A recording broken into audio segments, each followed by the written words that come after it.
Folks, we begin today's show on a very sad note. Moments ago, the family of Joe Madison posted a statement on his website announcing that the Black Eagle, longtime radio talk show host, radio Hall of Famer, he is now one of our ancestors.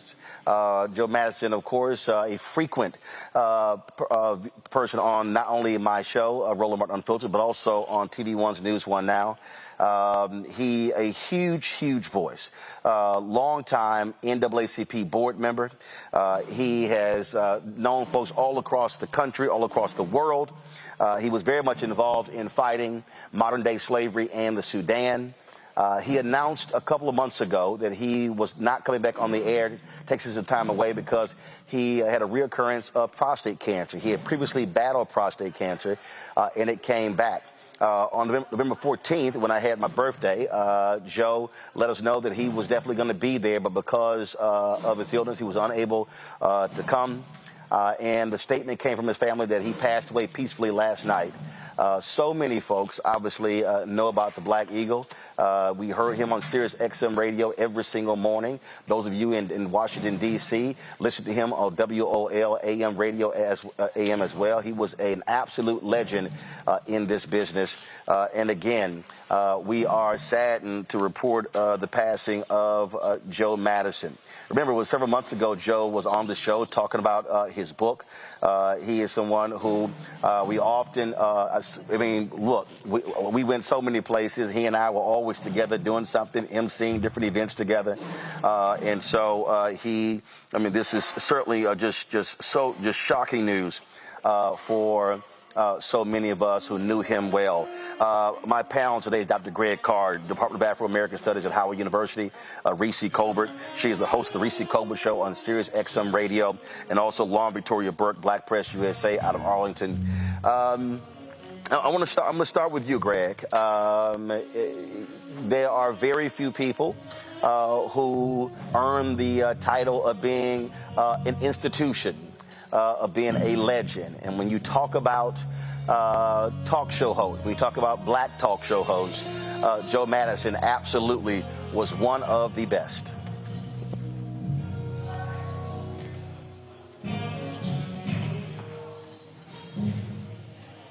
Hey, Greg, I think you're muted. Yes, sir. Sorry about that. Thank you, Roland. Condolences to his family, to you, to everyone in the truth-telling media. Joe Madison is a generational link, and so his ascension to ancestorhood really speaks to, the strength of that chain. I mean, and I know over the arc of today and probably tomorrow, there'll be a lot, you'll cover a lot of this and have a lot of people talking about him, so I'll keep this brief. I mean, Dayton born, came through Detroit, even Philly, WWDB in Philadelphia before taking, in some ways, the metaphorical baton from P.D. Green and others in the 60s and 70s when he joined WOL, and then went, galactic in Sirius XM. But, Joe Madison, as he said, we talk about now his book, like you said, the whole interview you had with him, and he's showing it there. Joe Madison walked the talk.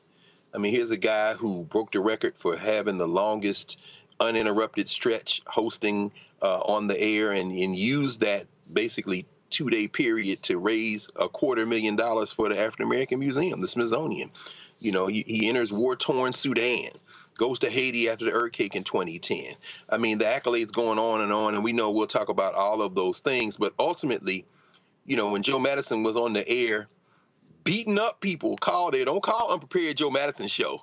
And of course, following anytime people complaining or say, we need this, our people need Joe Madison's like, oh, what you going to do about it? What are you going to do about it? The Black Eagle is a loss that can't be replaced. But ultimately, that's why you're here. That's why those who have him as comrades and a model now are here, because this thing has to continue, and there's no finer model in how to do it than Joe Madison. Reese, he was one of your colleagues at Sirius XM Radio, and look, everyone there, he was a beloved figure at Sirius XM, and especially among African Americans with shows there.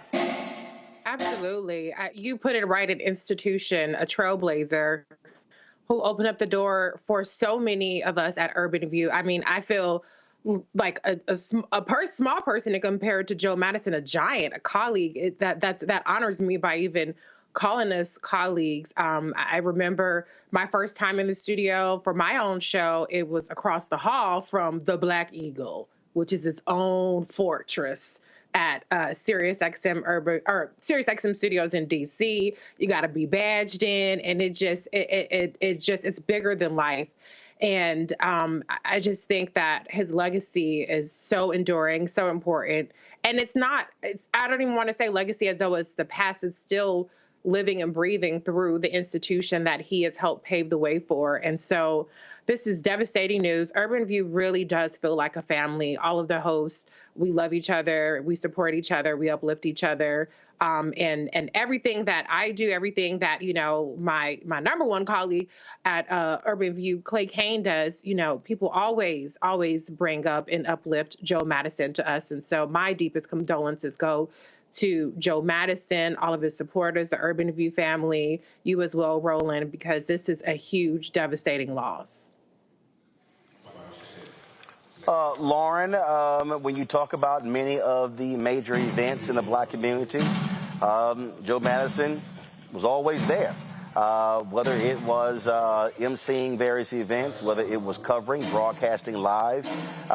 He was one of the people that Black America looked to speak to the issues and to be there to cover the major events that impacted Black America.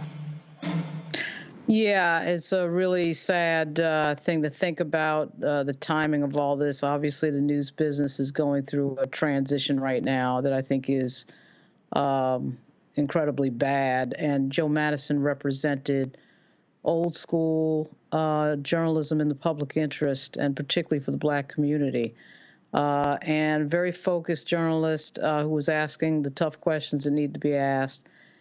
In an era of kikiing and not really being focused on what's serious, at a time that fascism is on the rise in the United States, I think his loss is particularly ill-timed. It would have been ill-timed at any time. But right now, we need more people who are like him, people who are serious about what they're doing and who are asking the serious questions. So this is like a really huge shock. I actually met him on your show, Roland. I'm trying to remember the last time that I saw him. I almost want to say CBC Week, but I can't quite remember. So it's a big shock. It's a huge shock, and it's really something, as Greg said, he's somebody who can't be replaced. To that particular point,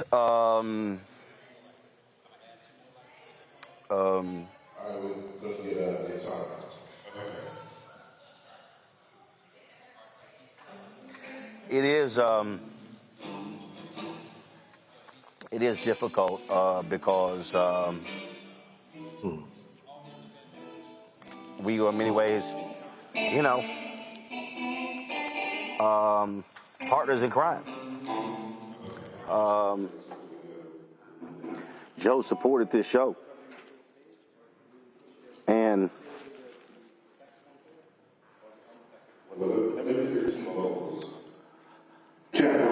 every time he would give to the show,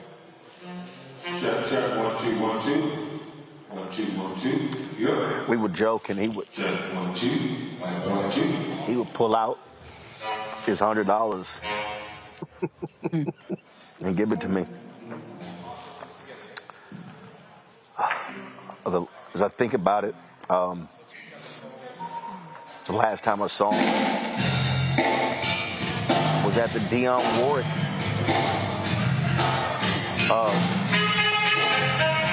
they named the auditorium of the Dionne Warwick at Bowie State. I can't remember, it was last year. And Joe was going to take an Uber home. And I told him, I said, Joe, I'll drop you off. and we were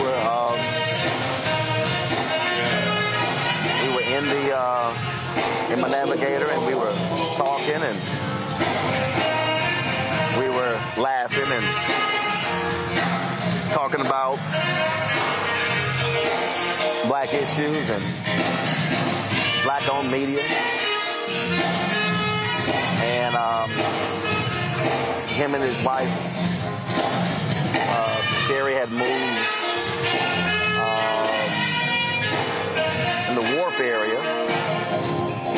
And Joe was like, maybe you just drop me off here. I said, Joe, I'll drop you off in front of the house. And I did. And when we got out the car, he said, wait a minute. He said, I don't think I've given my contribution this year. And he, with his pocket, pulled his $100 bill out. And I took a picture of it. I know I'm going to find it in a second.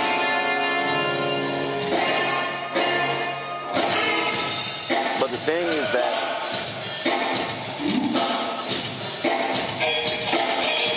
Joe was absolutely supportive of next generation. There was no ego. It wasn't competition. He would always tell me how much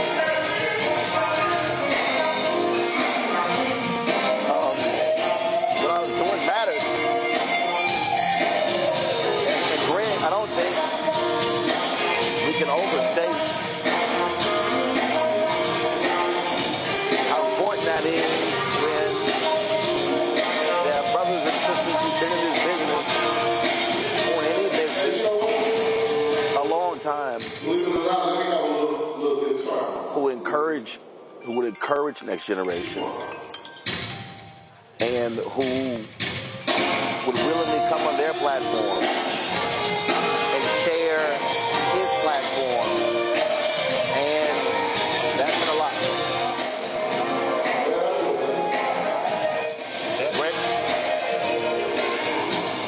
Yeah, that really gives that's really the meat of it, Roland. I mean, watching the two of you all interact, I remember this was maybe about 13, 14 years ago. It might have been the first time I met Joe Madison. It was at Sidney Rabeau, his annual party, then President Howard, at his house. And Bernie Sanders was engaged in that long filibuster. That was December, I guess, 2010, 2011, I forget. But anyway, and I left the filibuster and come to the party. I'm like, man, is anybody watching this filibuster? Joe Madison, I believe you. Nobody else was talking about it. And I remember being struck by the fact that this is somebody analyzing what's going on in real time. And I never encountered him. It's like being with you. You never encounter him when it's not about the business, and the humility is at the center of it. And not only the willingness, but the eagerness to support everybody. Him and Dick Gregory, so close, of course. You know, you would see them together. And then, of course, when Baba Dick passed, and you know, here's Joe Madison in the middle of those rituals and everything. But thinking about the fact that he was so humble and moved so circumspectly that you could leave a conversation with Joe Madison thinking, damn, that's Joe Madison, but it didn't hit you that it's Joe Madison. He's so matter of fact about it. I mean, here's a guy who went on a hunger strike while he was fighting prostate cancer the first time, so I'm willing to die. We got to get this voting rights legislation passed. And it's like, so you're willing to put it all on the line, and you could leave a conversation and say, this was the first person from the United States, radio journalist, to broadcast from Cuba in over 2 generations, 50 years. But it wasn't about the accolades. And then finally, and Reese, listening to you, thinking about Sirius, and, you know, I talked a minute ago with Karen Hunter, of course, over there, you know, thinking about that generation, that next generation, the Roland Martins, the Karen Hunters, and so many, you know, not only did Joe Madison support all of y'all, he was like, we have to work together. And he didn't just say it out of his mouth. When all these people who claim that they're for black people, and I'm not going to name any names, Byron Allen, and others who, Joe Madison put it where the goats could get it and put his money where his mouth was and put his life where his rhetoric was. You can't fake working together. It can be very difficult at times, but the Black Eagle wasn't flying above everybody else. His thing was, I'm just like you. And when you hear my voice, you hear your voice. And that's why he urged us to greatness. And now in the wake of his passing, I think we have to continue to do that. We can't afford, as you said, Lauren, we can't afford not to model his effort. Even as the man transitioned on the first day of Black History Month, the man went to the other side in style. So, I mean, he's giving us instruction on the way out. We got to work together now. Indeed. Going to go to a break. We'll be back for folks who just joined us. The Black Eagle, Radio Hall of Famer, longtime radio talk show host on WOL out of Washington, D.C., on Sirius XM Radio. Joe Madison passed away last night after a valiant battle, the second time with prostate cancer. We'll be right back. Roland Martin Unfiltered on the Black Star Network, live from Dallas. Back in a moment.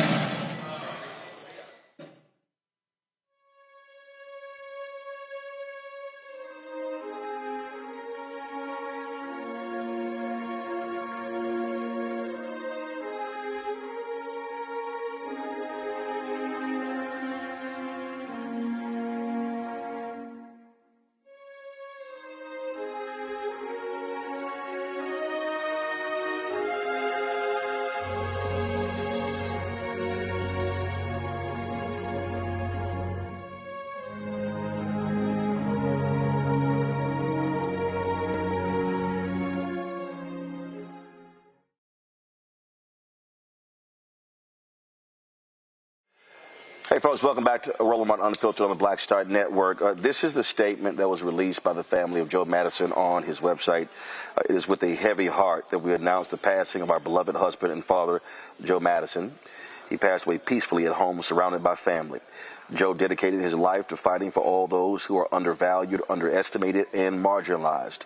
On air, he often posed the question, what are you going to do about it? Although he is no longer with us, we hope you will join us in answering that call by continuing to be proactive in the fight against injustice. The outpouring of prayers and support over the last few months lifted Joe's spirits and strengthened us as a family. We continue to ask for privacy as we gather together to support each other through this difficult time. That was from the family of Joe Madison. When he made the announcement, Reese, that he wasn't coming back, I was at an event in the White House, and then when I left there, then got a call, and so I reached out to didn't talk to Joe, the family, sent him a text and let them know that Vice President Kamala Harris was reaching out, and a few weeks ago she did call Joe. Talk to him, and I'm not familiar with the conversation, but I do know by arranging that they actually had that conversation and alerted her staff of the news, and so I'm quite sure we'll be seeing a statement from her shortly.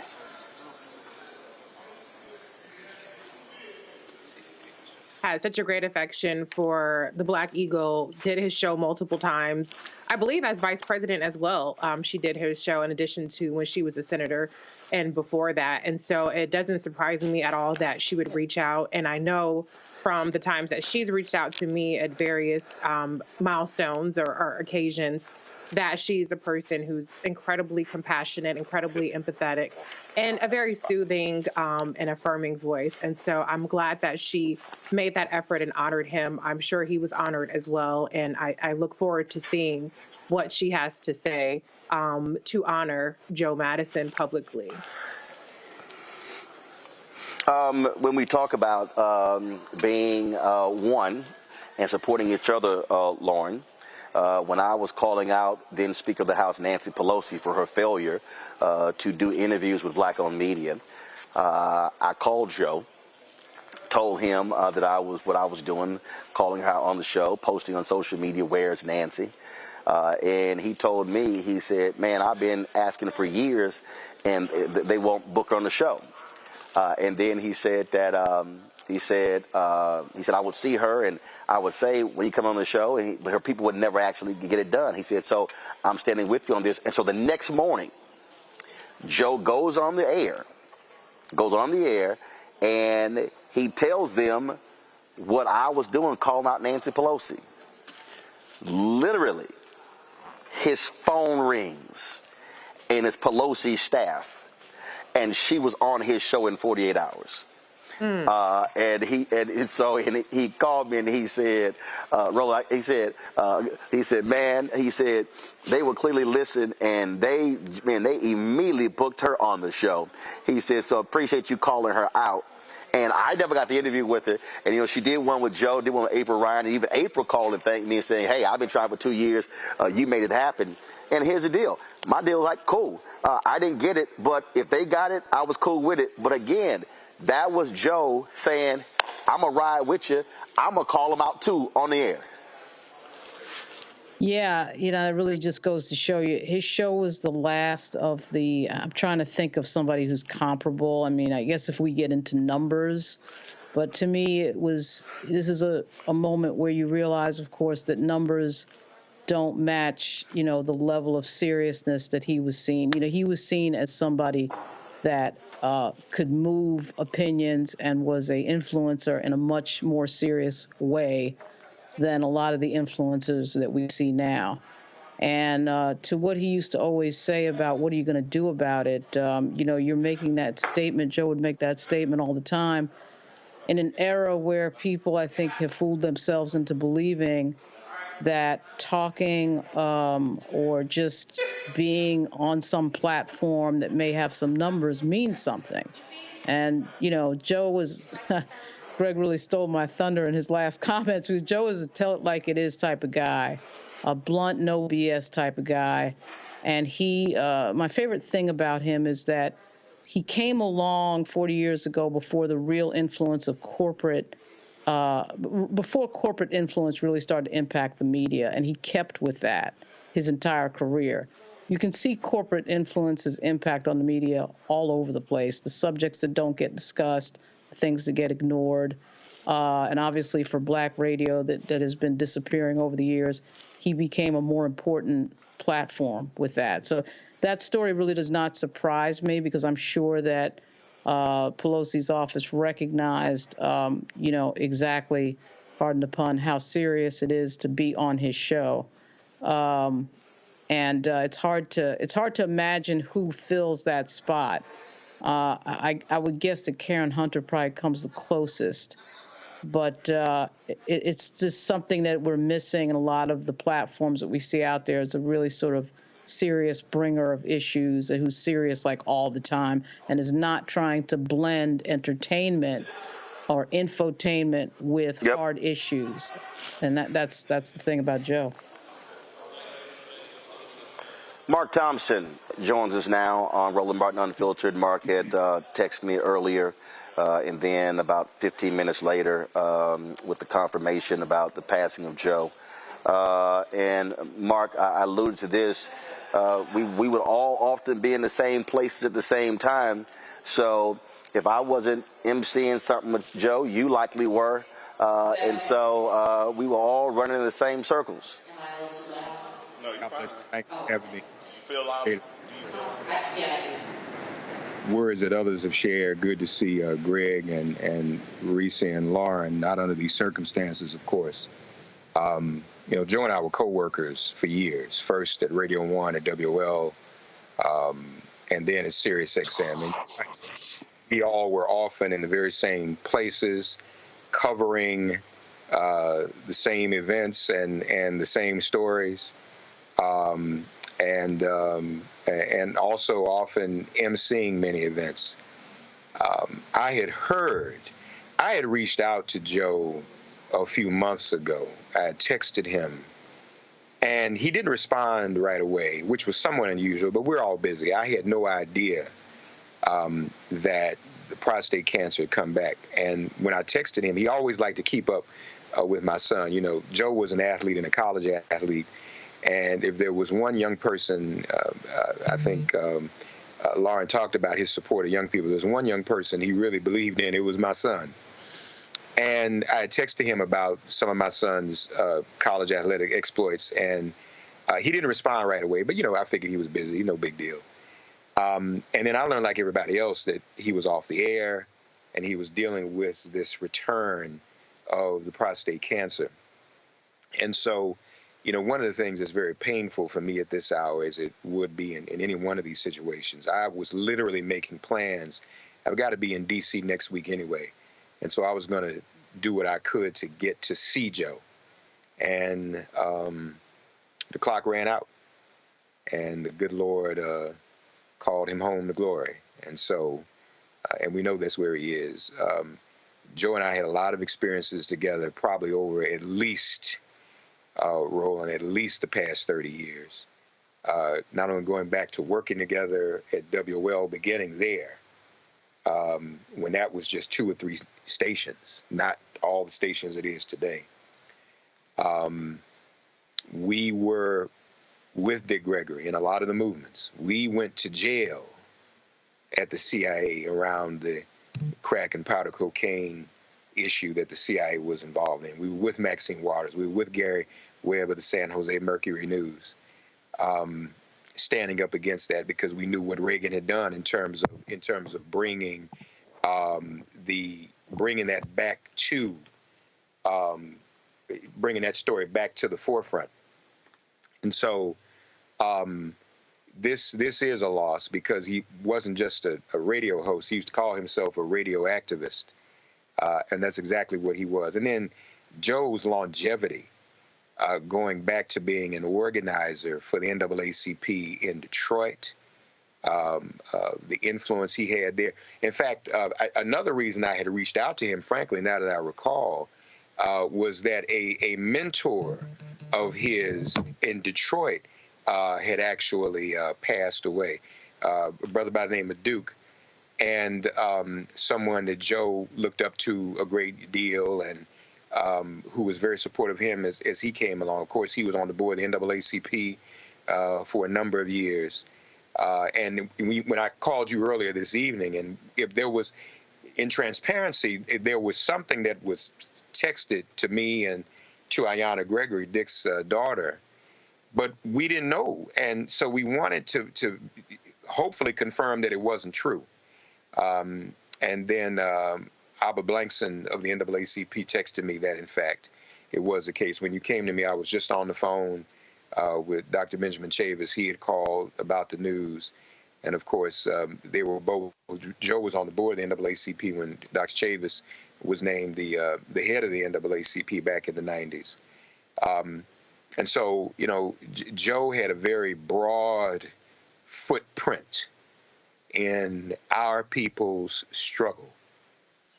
And so this is heavy. This is a big one. It's something, he is irreplaceable. I mean, in our own respects, we all are. But Joe's longevity in the struggle, Joe being so prolific in so many ways in the struggle. I mean, he practically coined and trademarked the term underrepresented, undervalued, and marginalized. He said that every day. The hunger strikes that he did with Dick Gregory, I wasn't very good at hunger strikes because I was afraid I was going to pass out. But Joe was vigilant in all of those struggles, and he will certainly be missed. My heartfelt love goes out to Sherry, who has been recovering well from her own health struggles. God bless her. His children. Joe was a giant, but we're thankful, and we should all not simply mourn, but be rest assured as to where he is. He's outrun us to glory, and he deserves his crown. You talked about his work with the NAACP. Joining us right now is Wendell Anthony, president of the Detroit chapter of the NAACP. Wendell, always glad to see Reverend Anthony. Always glad to see you and talk to you. I'm sure you've got 1,000 Joe Madison stories. Good evening, Roland, to you and to your guests. First of all, our prayers and condolences go out to Joe's family, Sherry and his children, and all those in the radio talk show activist world who believed and understood and appreciated the work of Joe Madison. It is true, Joe and I did have our own unique relationship. Joe was an activist here in the city of Detroit. He was an NAACP baby. He was one of the youngest, if not the youngest, executive director of the Detroit branch and the NAACP in the country at the time when he became that. He was 24. We since then have had another young lady, Camellia Landrum in Detroit, who was now kind of surpassed that to the degree of being the youngest. There's just something about Detroit. But Joe was always an outspoken voice. He was his own independent self. Interesting thing is that when I first started running for the NAACP, and now this is my 31st year as its president in Detroit, I hadn't planned on it. It just, that's what has happened. But Joe and I were on opposite teams. Joe was with the folk that opposed me. And I mean, they really, really, really opposed me. But we were successful and we won. Since that time, obviously, we had gotten together and beat our swords and spears into plowshares and pruning hooks. And he and I understood that we had much more in common than we did in conflict. He even was bold back here in the day. He worked with WXYZ radio. He was on that station, AM station. He was talking stuff back then along the racial and social justice lines. A lot of folk could not handle or appreciate that at the time period, but it was real. And he maintained that even when he went to the other stations. And later on found himself at Sirius under the handle of the Black Eagle. And certainly, I think the handle, the Black Eagle, is illustrative of who Joe Madison was and is. He flew high. He looked low and saw those situations of marginalized people. He exemplified the fact of the Almighty that though you have done it unto the least of these, you've done it unto me. Joe spoke up for people who could not speak for themselves. The NAACP here in Detroit and elsewhere, but particularly in Detroit, and when he was on the national board, and I was on the national board, and I still am on the national board, we want to make sure that the organization related not just to corporate America, but to the little folks in America. That's why the organization came into being. We dealt with people who were being lynched, who had no educational rights, who had no right that white folk were duty bound to respect. That's why we exist. That's why we came into reality. And I think Joe was one that did not want us to forget that. I think that on his show, he talked about things that irritated and upset people, but he did that for a reason. He didn't want to make you at ease in Zion, so to speak. He didn't want to make you comfortable in your misery and acceptable of your agony. He wanted to shake you loose from all of that. That's why he often said, now that we hear this, now that we know what time it is, what are you going to do? That is a basic, fundamental Christian tradition. You know that, Roland. You are versed in Scripture. You know that it's not just important enough to hear the word, you have to do something about the word. What are you going to do about it now that you know it? You can't escape it. A lot of folk want to hear it, but then they don't want to do nothing about it. A lot of folk know we in a mess in America, but the question is, what are you going to do about it? A lot of folk know we need to vote, but are you voting? A lot of folk know that we need to have Black economic development in every area, but what are you doing to make sure that we have contracts and we have access and all those opportunities? And so I'm simply saying that Joe's voice was and is extremely important. The question is, what are we going to do now that that voice is no more? Who's going to step up and articulate the concerns that Joe articulated when he was behind that microphone? He didn't bow down. He did not take prisoners. Everybody wasn't comfortable with the way he talked and the way he moved and what he said, but he wasn't here to make you comfortable. He was here to make you uncomfortable. If you comfortable, then you ain't gonna do nothing. Only the uncomfortable people get charged enough to move and to make society uncomfortable enough so that society will move in a direction that it must. That's why John Lewis talked about, we need people to engage in good trouble. Good trouble meaning that what you do has a positive effect in terms of what we need to do. And Joe talked about putting it where the goats can get it. I mean, that's high. And goats go high. They on the crevices of mountains. And they don't need a whole lot of foundation. They just jump and move from place to place. So we need to do that as well. Roland, and to your listening audience, that we got a hell of a job in 2024.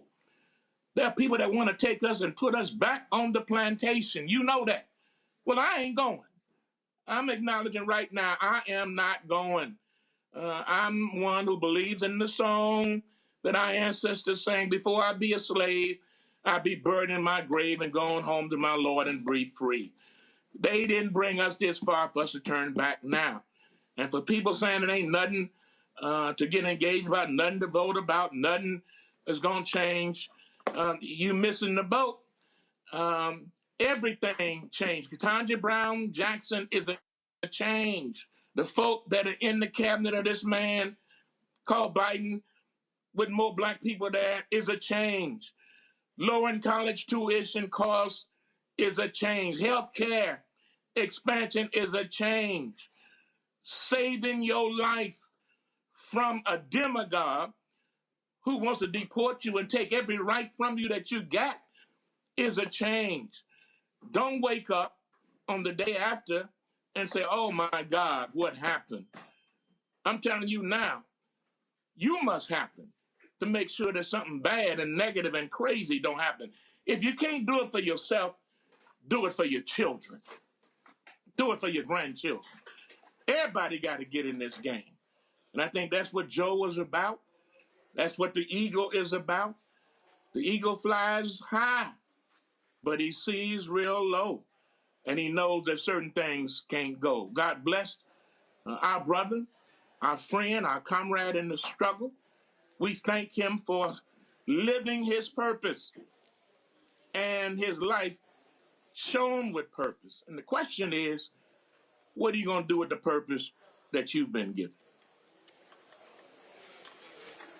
Indeed. Reverend Wendell Anthony, President of Detroit NAACP, we appreciate you sharing your thoughts as we reflect on the life and legacy of the great Joe Madison. Thanks a lot. Thank you, brother. Mark, hold tight 1 second. We'll go to a break. We come back. I want to talk about, and Greg and Reese and Lauren as well, I want to talk about the work that Joe Madison did fighting modern-day slavery in Sudan.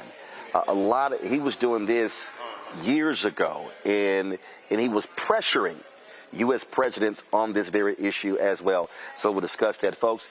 We're talking about Joe Madison, the Black Eagle, Radio Hall of Famer, passed away due to prostate cancer. You're watching Roland Martin Unfiltered. on the Black Star Network.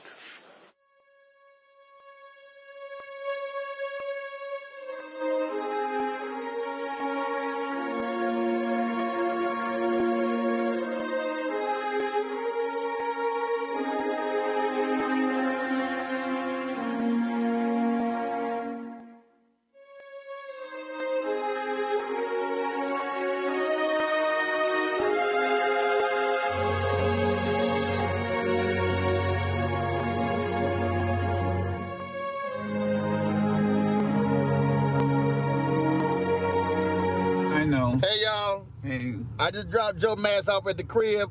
Just so y'all know, he is a contributor to the Bring the Funk fan club.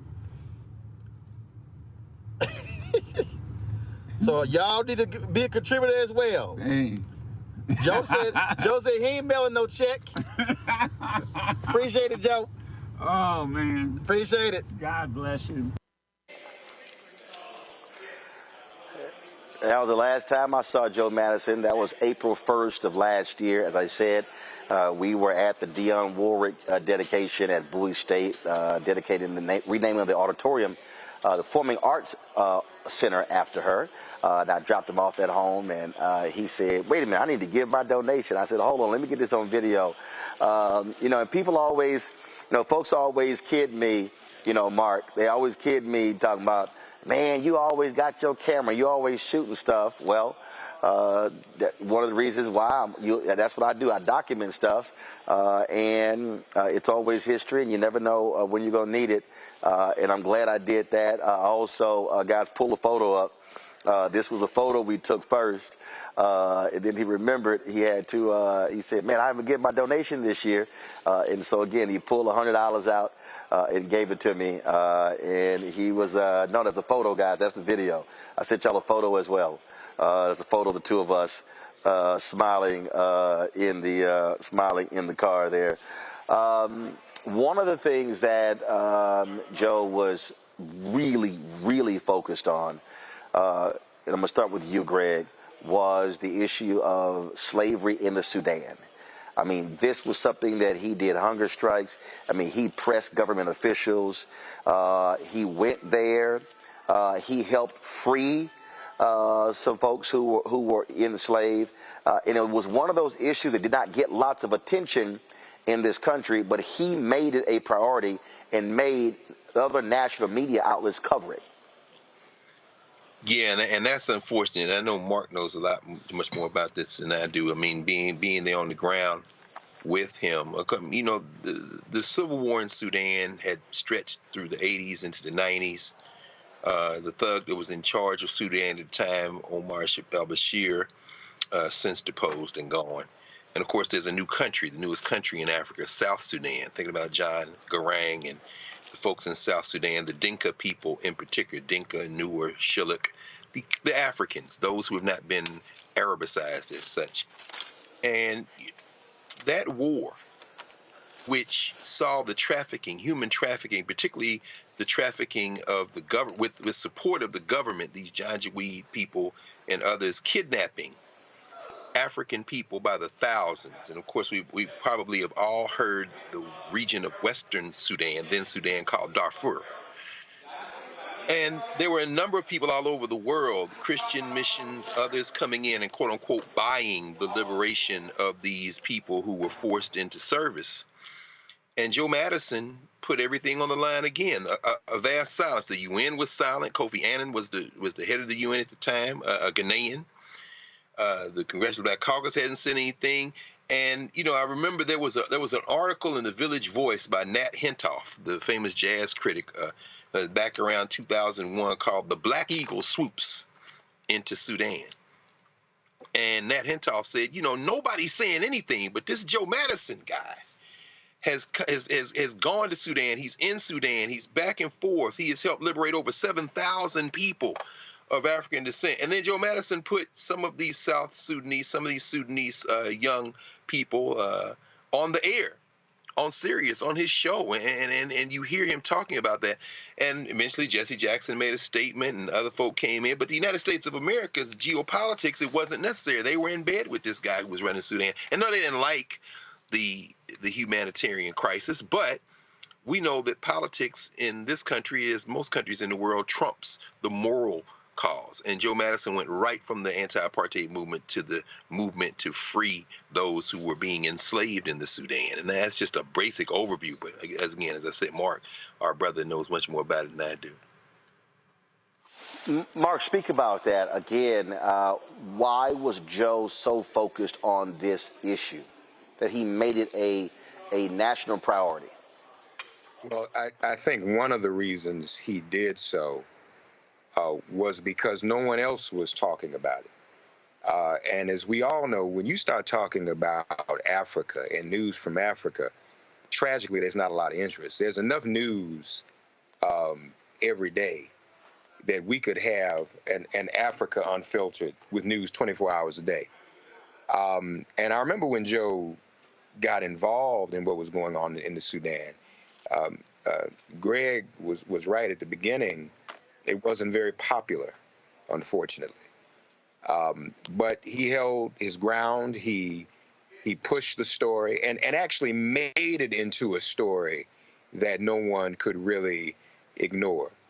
And so, I've been saying to people lately that if everybody, if I'm in a room full of people and everybody in the room picks just one aspect of our struggle and focuses on that one aspect, there'll still be a million other issues and crises for us to address.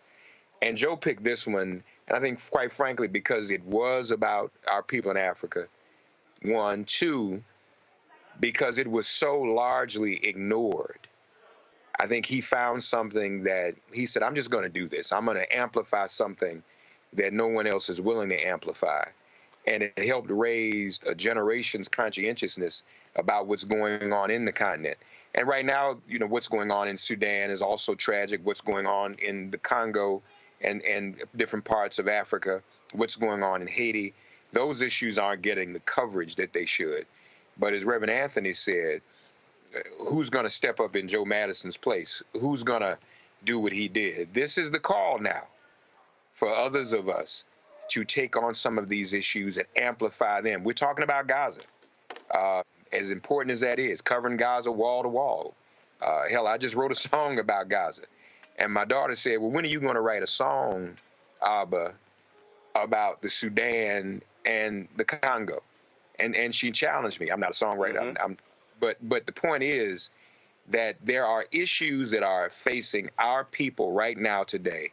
Joe is an example of covering those issues that were not popular. And we need more Joe Madisons like that to cover, to protest, to demonstrate, to be active, to be activists around the issues that are affecting the continent, affecting the motherland.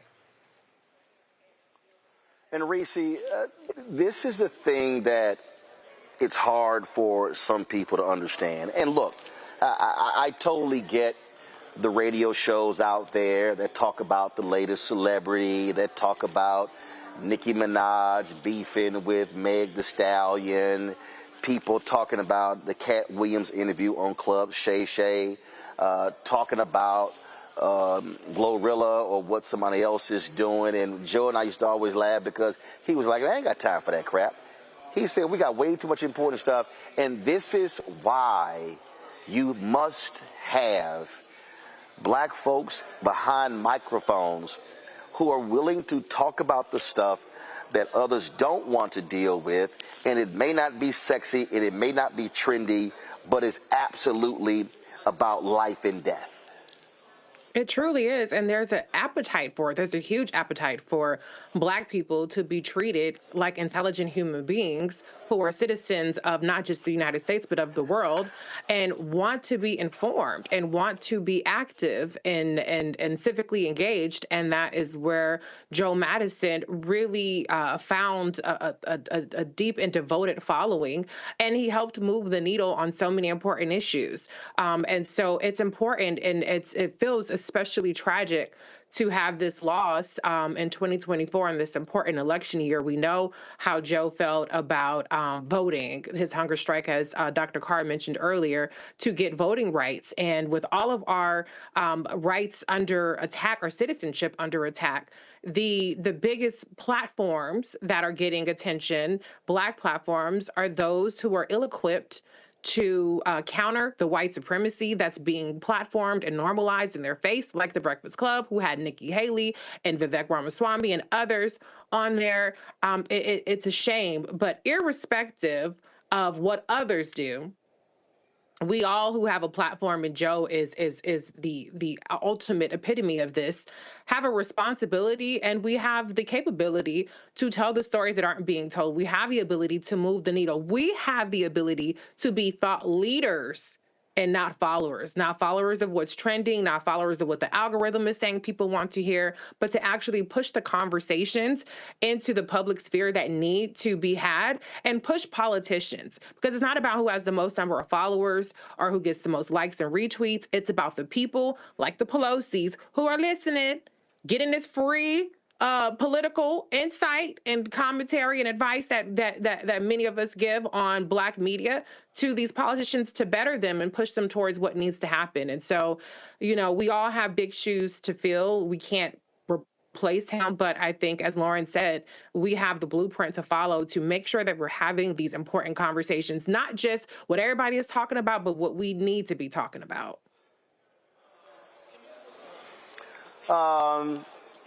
I was sitting here, someone had sent me a text message. Lauren, I said, I think the last time, we've done a lot of these memoriams. I've lost some great folks that I've known, Harry Belafonte, Richard Roundtree, Randall Robinson, and others. But I told somebody, I said, I think the last time that I actually shed tears was when George Curry had passed away, and knew him well. And I was thinking about George, and I was thinking about Joe, and they knew each other well as well. These were two individuals, one a radio personality and activist, one a journalist, who were hardcore about the business, who were hardcore about telling our stories. And that's what we have to have. And we have to, the reality is we have to create the space for the next generation of voices who are serious about this, because we've got enough fluff out here. We've got to have avenues and individuals who understand why the news matters and who are willing to also challenge Black leadership. Yeah, absolutely. And he was definitely willing. Joe Madison is definitely willing to challenge Black leadership. It's hard to figure out sometimes whether this question of serious journalism versus celebrity is a chicken and egg proposition. A lot of people say that, when people are going for web traffic and view counts on YouTube, you got to have entertainment for that. But to your point, Roland, about, the Sudan issue not being sexy and not being trending, Joe Madison made that issue trending. He single-handedly took an issue that nobody was paying any attention to, and he just talked about it again and again and again. He put it on the forefront. And to your point, the value of him being the person making that decision to make that issue a priority is what made that issue a priority. So, there's plenty of view hours out there for all sorts of topics, but what is certainly lacking in journalism today, as we see so many journalism platforms failing and cutting jobs, from the LA Times to the Messenger, what's lacking is investigative, serious discussions about something that is life and death, like the Sudan issue. There's so many others out there. And again, Joe Madison's form and style of journalism is exactly what we're missing and what we need right now. And that's why this is a huge moment, a huge turning of the page, and sort of an end of an era at the exact time that journalism is really, I think, changing into something else. Indeed. Mark Thompson, I appreciate you joining us. We'll be chatting with you over the next few days as well, as we get details with regards to funeral service for Joe. I appreciate it. Thanks a lot. Let me just say one other thing, and God bless all of you. Long live the spirit of Joe Madison. We want to remind everyone, Joe was from Detroit, and so he was very close with all the folks at Motown, close with Queen Aretha Franklin. You alluded to earlier, close with Dionne Warwick. But the thing we have to remember, there were the four tops. Joe was the honorary fifth top. That's how close he was to Levi Stubbs and the Four Tops and to the whole Motown scene. So we got to lift that up. Joe Madison was the fifth top. Joe, we miss you. We love you, and we just going to keep on holding up the bloodstained banner as long as we can. I'll see you in the morning, brother. Mark, thanks a lot. Going to a break, folks. Roland Martin Unfiltered right here on the Black Star Network. As it relates to health care. Joining me this week on Washington Watch, Robert Trainum, host of Roll Call TV on the Comcast Network. Deborah Mathis, always so shy and quiet, BlackAmericanWeb.com contributor. A newbie to our panel, Michelle Bernard, MSNBC contributor and president of the Independent Women's Forum. And my dog, the Black Eagle, Joe Madison, talk show host on Sirius XM Radio. Folks, welcome to the show. Thanks. Good to see you. We'll try not to haze you too much, Michelle. We always do that the first time. On Capitol Hill this week, and it's real tense. It's real tense. Every time there was a vote on anything, when they came up, it was like...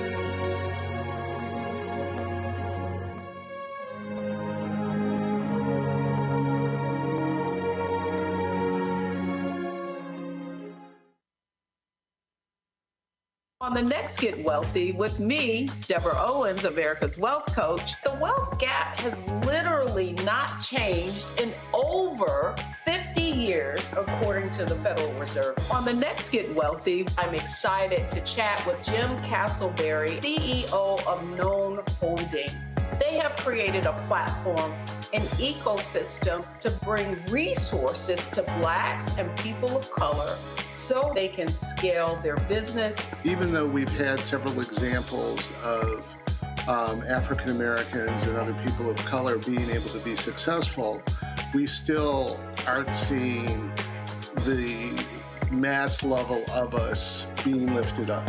That's right here on Get Wealthy, only on Black Star Network. Next on the Black Table with me, Greg Carr. We look at the history of emancipation around the world, including right here in the United States, the so-called end of slavery. Trust me, it's a history lesson that bears no resemblance to what you learned in school. Professor Chris Manjapra, author, scholar, amazing teacher, joins us to talk about his latest book, Black Ghost of Empire, The Death of Slavery and the Failure of Emancipation. He explains why the end of slavery was no end at all, but instead a collection of laws and policies designed to preserve the status quo of racial oppression. The real problem is that the problems that slavery invented have continued over time. And what reparations are really about is saying, how do we really transform society, right? And stop racial violence, which is so endemic. What we need to do about it on the next installment of The Black Table, right here on the Black Star Network. Hey, what's up, y'all? I'm Devon Frank. I'm Dr. Robin B., pharmacist and fitness coach, and you're watching Roland Martin Unfiltered.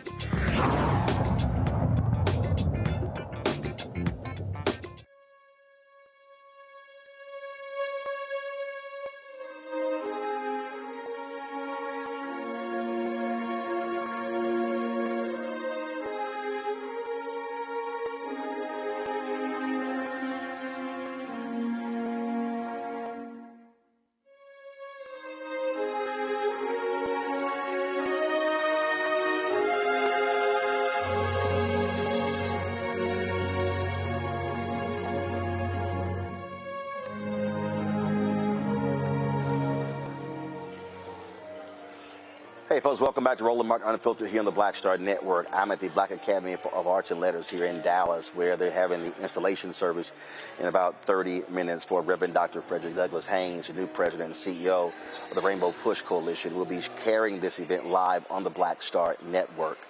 So look for that in about 40 minutes when it's going to begin.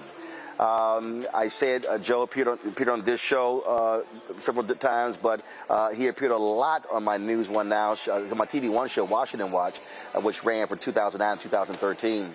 In fact, it's crazy, man. Just the other day, I was literally going through my archives, and I was coming across the first episodes because TV One celebrated its 20th anniversary on MLK Day, and I pulled up the first episode of the show.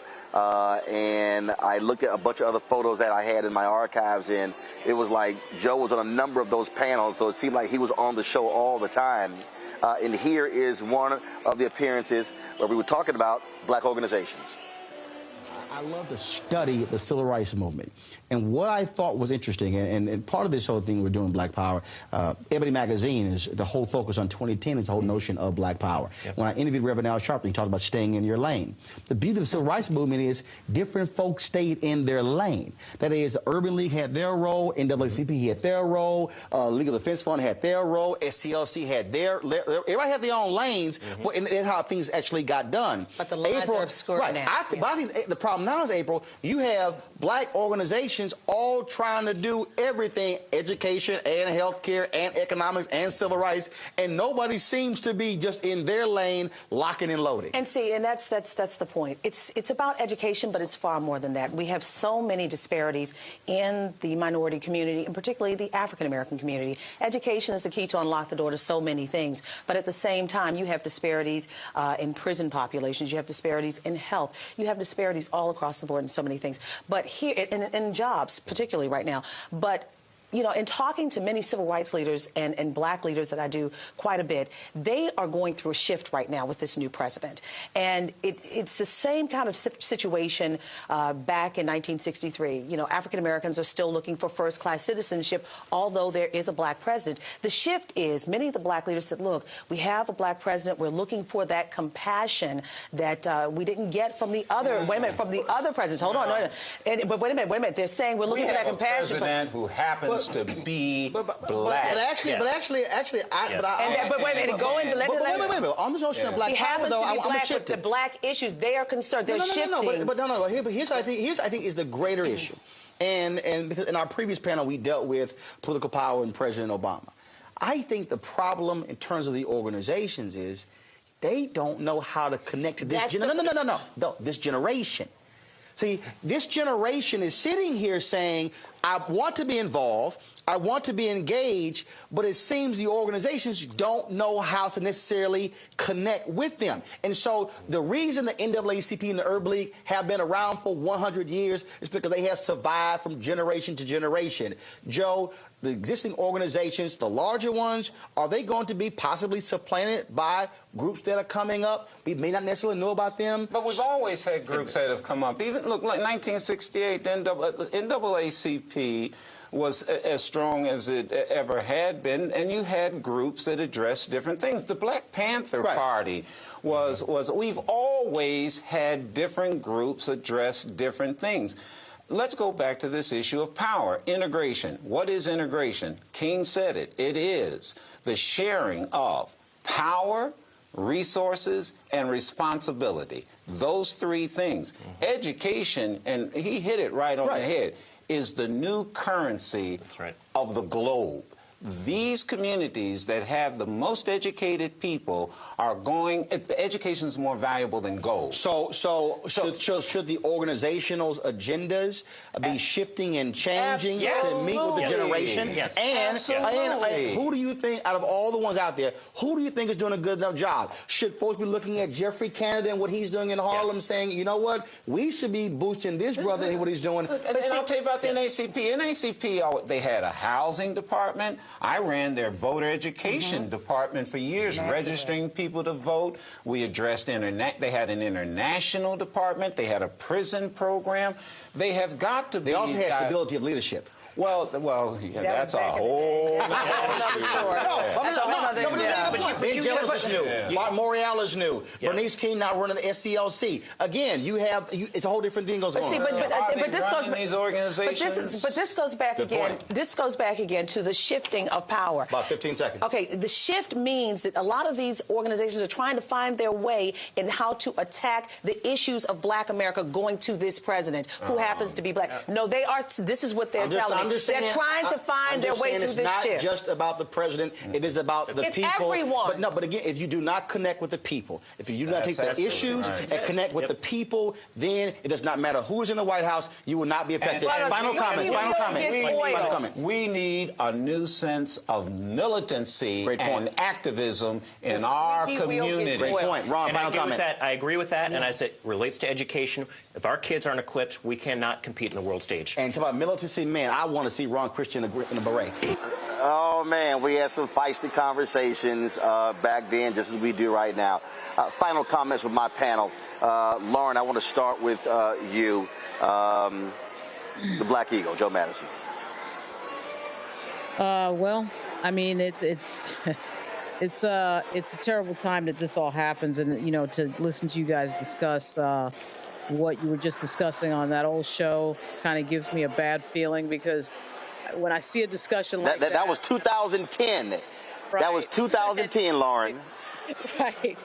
And it always is sort of remarkable when you hear a discussion like that. You realize we're having some of these same discussions now, which of course tells you that not a whole lot of progress was made. But, you know, the whole question of Black leadership and what Joe was saying there is an interesting one, because I think actually things have gotten a little bit worse because of the corporate nature of our leadership, in fact, quotes. But at any rate, you know, obviously Joe will be missed, and it's just hard to think about him not being here, to Reese's earlier point, in this particular election year, where we know that there's going to be some consequential news this year, and not having him around for that is just huge.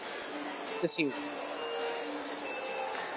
Reese, Joe cussed a lot on his Sirius XM radio show, and he actually had a cuss jar.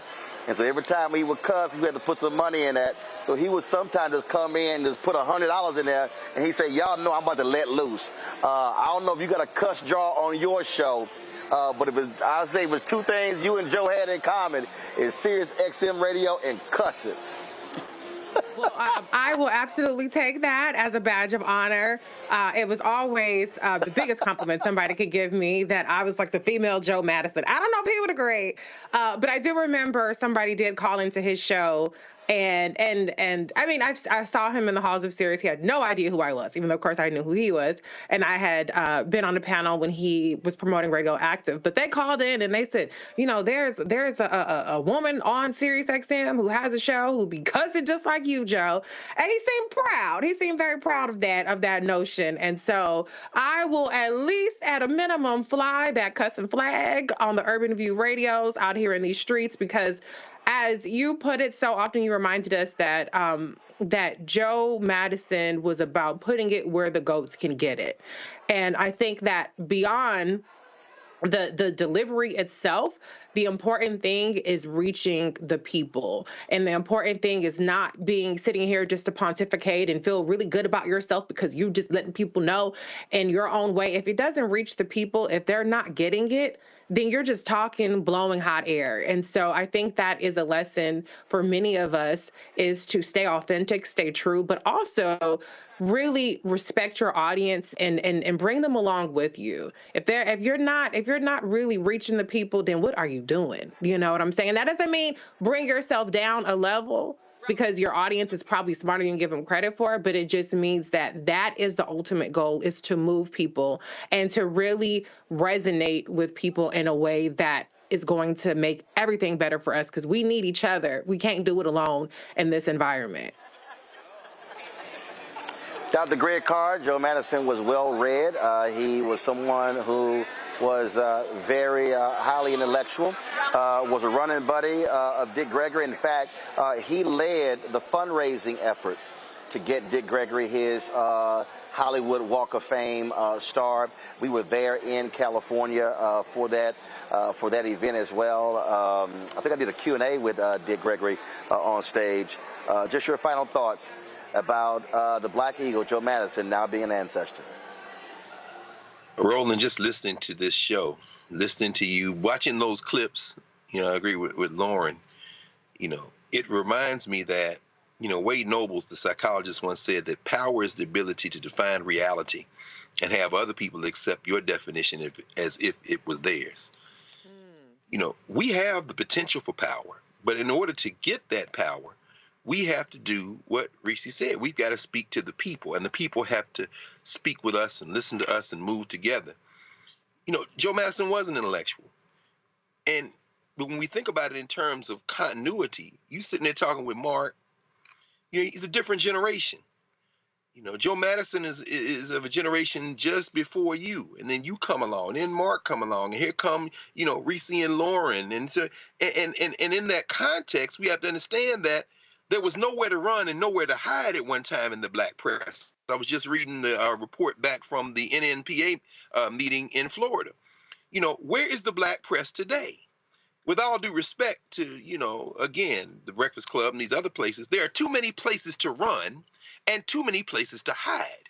That means now that the next generation, the Roland Martins and the Karen Hunters, and then the generation right behind them, the Clay Canes and the Reese Colberts, and the print journalists who also do all other forms of media, like the Lauren Victoria Burks.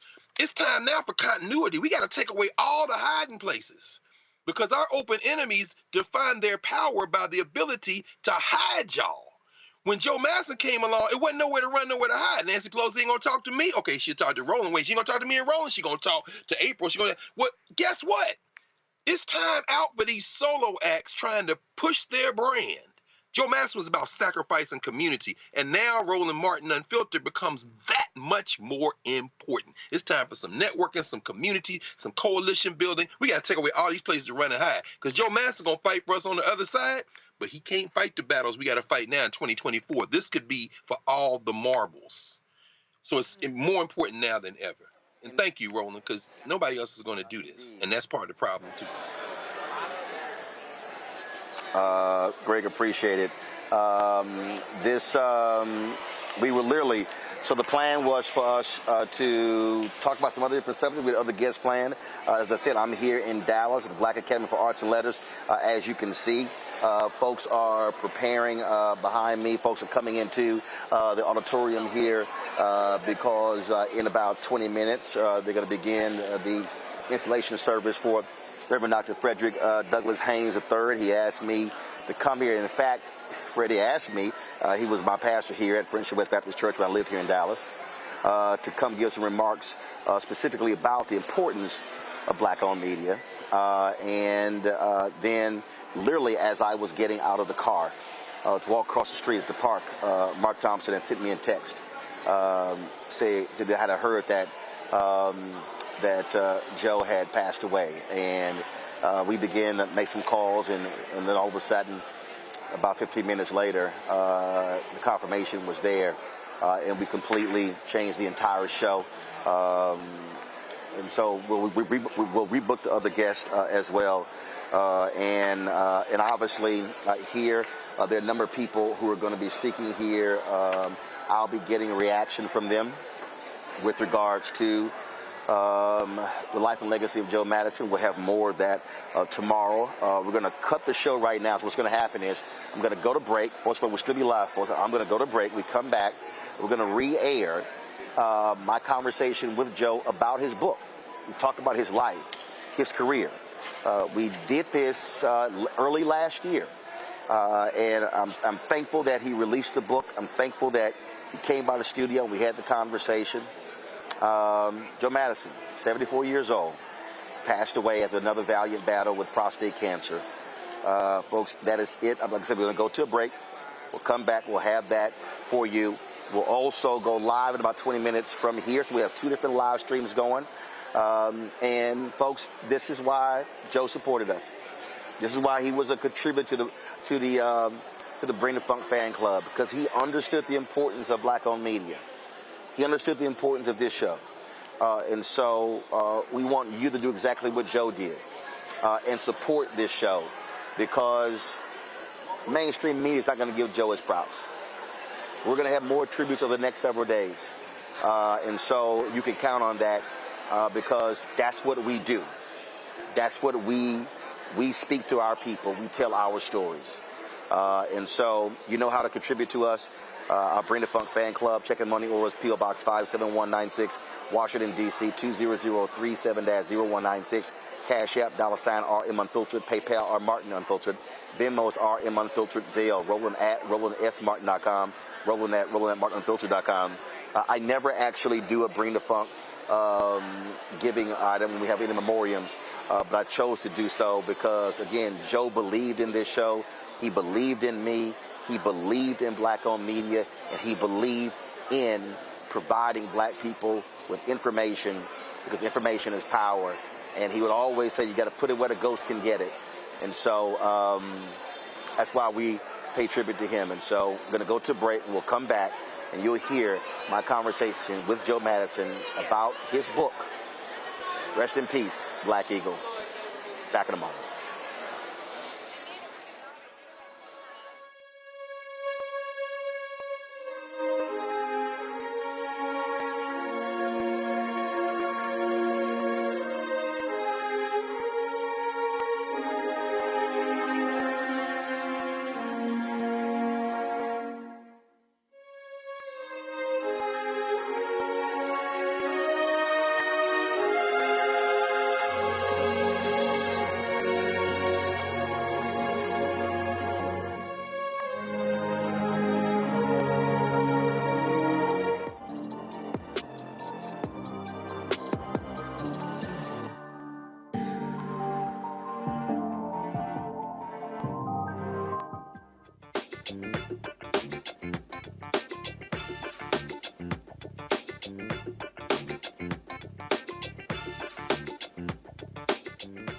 Folks, when you hear folks talk about Sirius XM Radio, they talk about Howard Stern, one of the stars, but Joe Madison is also one of the big-time stars at Sirius XM. It's been on their network for a very long time. He will also take Howard's check, too. Of course, for a long time, folks in D.C. heard him on WOL radio. He, of course, has been on the front lines of so many issues, not just in the United States, fighting for Sudan. A longtime friend of Dick Gregory. He was with NAACP board member. Talks about all of this stuff, his life in his book, Radioactive, the subtitle, A Memoir of Advocacy in Action on the Air and in the Streets. And Joe is one of them black people who's a member of the Bring the Funk Fan Club who put the money right in my hand. I tell a story. Whoa, hold on a second. No. Hold on. This is real, too. There you go. So Joe, that's my annual due. Joe gives an annual $100. I did an interview, Joe. Yeah. And I think it was with Cafe Mocha. And I had them crying. I said, y'all don't know what it's like when you travel around the country and you're in Tulsa, whatever, and somebody, and like you're on the air, and somebody black just walk up and they just go. Look, can I tell you a story? And they squeeze your hand and they go. And walk off. Can I tell you a story that's in the book? I started a cuss jar because I heard Howard Stern cuss a woman out. So I went to the president of Sirius XM and I said, can I do what Howard Stern does? He says, well, I've heard you slip up every now and then, and it's organic. And he said, but sure. I said, now, whoa, wait a minute. Howard's a 6'5" white guy that you guys are paying $500 million to or more. And if I cuss out some white woman or white man, will you have my back? And he said, yeah. Now, I have my wife with me, who's the executive producer. She's always with me because she's the witness. And we walked out, and I said, did he give me permission to do that? She said, oh, I think he did. So I started doing it. And every now and then, little old ladies would call up, God bless them. Oh, Mr. Madison, you really shouldn't do that. I said, I'll tell you what I'm going to do. I'm gonna put a dollar, and I first called it a swear jar. But then George Wallace said, black folks don't swear, they cuss. We cuss. And so I changed it to a cuss jar. Now this goes back to what you said about palming. Right, right. I'm at Morehouse. We're doing a voter registration, get out the vote drive. Afterward, we're taking selfies. Right. Folks stand up, and the ministers, I walked out of there with $400 in cash, and for the cuss jar. And most of the money came from ministers. They were like, keep cussing. I can't cuss, but you are a surrogate cusser. I had a woman in Tulsa. She said, "Now, Roland, I'm gonna give you this money, but baby, can you just stop cussing?" I said, "Look," I said, I know how you feel. No. I said, but sometimes, I said, look, some stuff got to be said. Look, the show is called Unfiltered. I said, I got to keep it real. Well, and the reality, if you're gonna let Howard Stern do it, then you're talking about equity. I mean, I cuss. I don't cuss like Reese cuss. No. Reese. Yeah. Reese cuss. Is that right? But see, and every now and then I have to invoke Jackson, man. Samuel. But look, people. Is two. Who? Before I met Reese, there were two people who I thought. First of all, I thought before I met Jennifer Lewis, Sam Jackson was the absolute king of motherfucker. But when I met Jennifer Lewis, she became the queen of motherfucker. But Reese is the princess of Reese. Okay, this is how I got to know Reese. Reese would do these videos on Twitter. Right. Joe, I'm talking about, she uses more cuss words in 2 minutes than a whole lot of people, but she killing it now. She killing it. And so I said, man, I said, I got to put her on the air. So Joe, she comes on the air, and so she's sitting on the air, and so she's talking. And I'm like, that ain't why I called your ass. I'm like, so after about 3 or 4 appearances, I said, look, I need you to do you. I said, I ain't invite your ass here to be somebody else. The person do them videos, ever since then, oh, Lord. What my girls say, let your freak flag fly, let your cuss flag fly. Well, it goes back again. In the book, I have a chapter about success. And there was 3 things that I was told. Be original, be authentic, and then be daring. And when you look at folks, and particularly in our business, what you're doing, for example, nobody does this. It's original. You're authentic. When you see Roland Martin, you get Roland Martin. Your guests are all authentic. That's really the formula of success. But I say this, Roland, one of the thing I wanted the book to do was to be in my voice. And that was one of the most difficult things I had with the editor and Dr. Canton, because they started writing it in their voice. And I always go back to what somebody said about Malcolm X and Al Taylor. Because Malcolm used to have to kind of shake up Alex Haley. That's not the way, that's not what I'm thinking about. So I wanted it to be in my voice. The other thing I wanted was people to understand that you use your platform, and I always remember something else. There's a chapter in there that the late Professor Ron Walters said, and that was he gave a lecture, and a student asked, he chastised students about moments. You go in, you have a demonstration, you leave. Right. Go back to the campus, go back to wherever. You just had a moment. Right. What movement? It was a moment. It was a moment. And so one student said, well, Professor, what's the difference between a moment and a movement? And he said, sacrifice. All movements in human history require sacrifice. And sometimes that's what you do. I had to sacrifice a job. I tell this story in Philadelphia. My first full-time talk show, I moved from Detroit. That was my political base. Children were born. I moved everybody to Philadelphia. And I was doing a show, now get this, midnight to 5:30 in the morning. And I was the only black. And I had the program director and the owner tell me, now this is after. In Philadelphia? In Philadelphia. We're getting too many calls and letters, because this is before social media. You're talking about black folk too much. And so, you know me.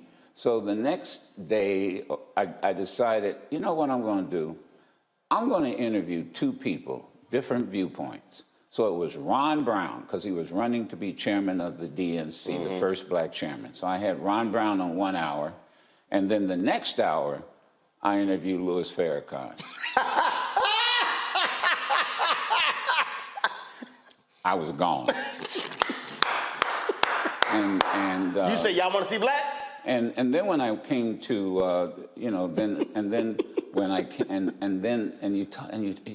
now and all of this is in the book. So I'm doing a TV that Geraldo was. This is when the first beginning of talk radio. Right. And there was this argument about black folk, and talk radio, but there weren't a lot of black folk. And the program director of WABC, Geraldo asked him legitimately, why don't you have any black folk in New York, and you don't have a single black person? And he said, oh, well, we have to think about it. And then somebody spoke up and said, well, you do have a black person. And I can't remember the man's name now. And he said, oh, well, we don't think of him as black. And that debate is what sort of got me into Washington. And because the program director said, well, if they don't want you in Philly, we want you in Washington. But I did say this. I'm not going here and replacing another black. See, they have one black person. And I said, so if you're going to hire me and fire her, then I don't want the job, because I'm not going to play that game. Right. This is, and it's about sacrifice. And then take your platform, and you do this all the time. Go to a war zone in Sudan. I swear I asked, and Geraldo can be upset if he wants to. I've been in that war, South Sudan, had gone back and forth at least 6 times. I kept asking people who had more resources than I had, come with me. I mean, he asked me, well, can we get in and out of South Sudan in a day? What hotel are we going to stay in? Excuse me, we're sleeping in the bush. It's a war going on. Yeah. He just walked away. He just walked away. And I think at the time he was with ABC. And then I've had some brothers who I've asked to go with me, and they would say, well, there's a war going on. You don't see the folks at CNN. Everybody's clamoring to get over there because there's a war going on. And the other final thing I wanted people to understand in the book was people tend to look at us as we are now. Right. They see you. They say, oh, man, he's got a nice suit on. Brother, I was not born with this suit on. Right. I always say, no. Everybody want to talk about Bishop T.D. Jakes today. They don't want to talk about when he was digging ditches in West Virginia. Or when I was 10 years old, my grandfather hauled trash. That's how he made a living. Separated metals, paper, and I worked with him. In those days, they called it a dump. Today, it's a landfill.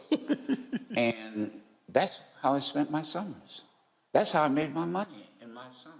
So in the book, I talk about going from working, and my grandfather saying to me, you don't like this, do you? What is there to like? No, hell no, I don't like this. And he said, well, then you got 2 choices. And that is you either go to the military, in those days he said the Army, or you go to college. But come 18, you're getting out of here. And I talk about in the book that I go from working in a dump to interviewing the first black president of the United States in the Oval Office. And so I just want people to understand that none of us in this business, first, all of us in this business have to use our platform. And that's what you were talking about all this evening. Yeah. You got to use, everybody can do something. And that's been my mantra.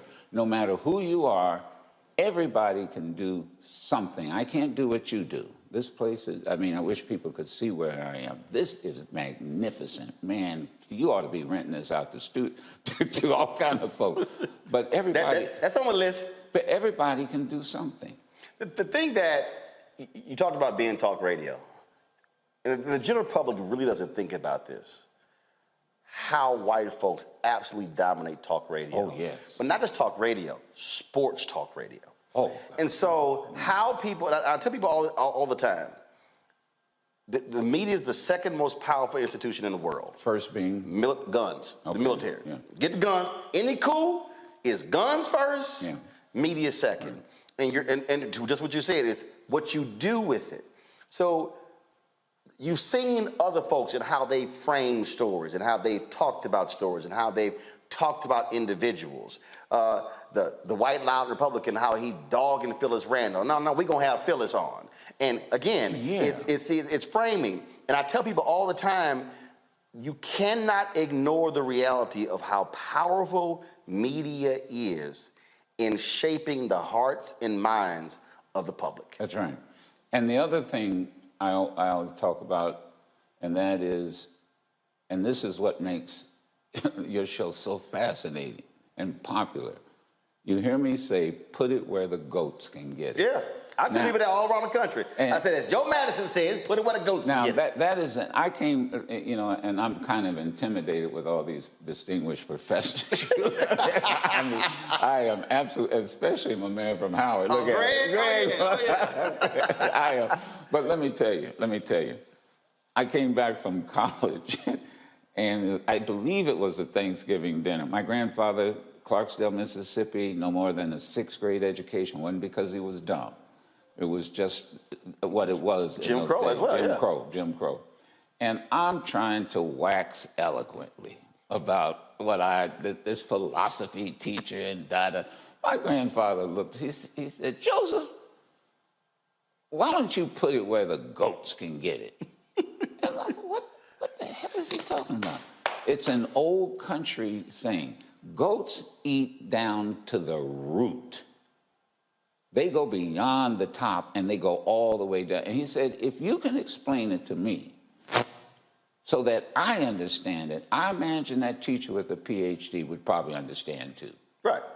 And this is what irritates me about all of these talking heads that, you know, that you see on news shows is you know, I just wish they would somebody used to say, explain it to me like I'm in the 2nd grade. It's real basic. Just basic. I mean, we used to always cross paths during Lou Dobbs' show when he was sane, when he was at CNN. People don't believe, but at one point he was sane. Lou Dobbs was absolutely sane. Then he had lobotomy and he lost his damn mind. Actually, it was talk radio that actually changed him. Yes, it was. It was when he got that radio show. When he got that contract with everything.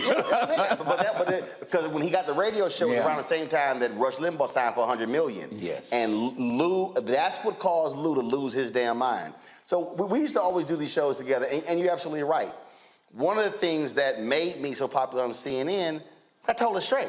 That's right. I mean, I wasn't sitting here, and it was a trip because they tried to change my wardrobe. Really? Oh, yeah, absolutely. They tried to change. They always wanted, you know, this is how we do it. I said, whoa, let me explain something to y'all. I ain't them.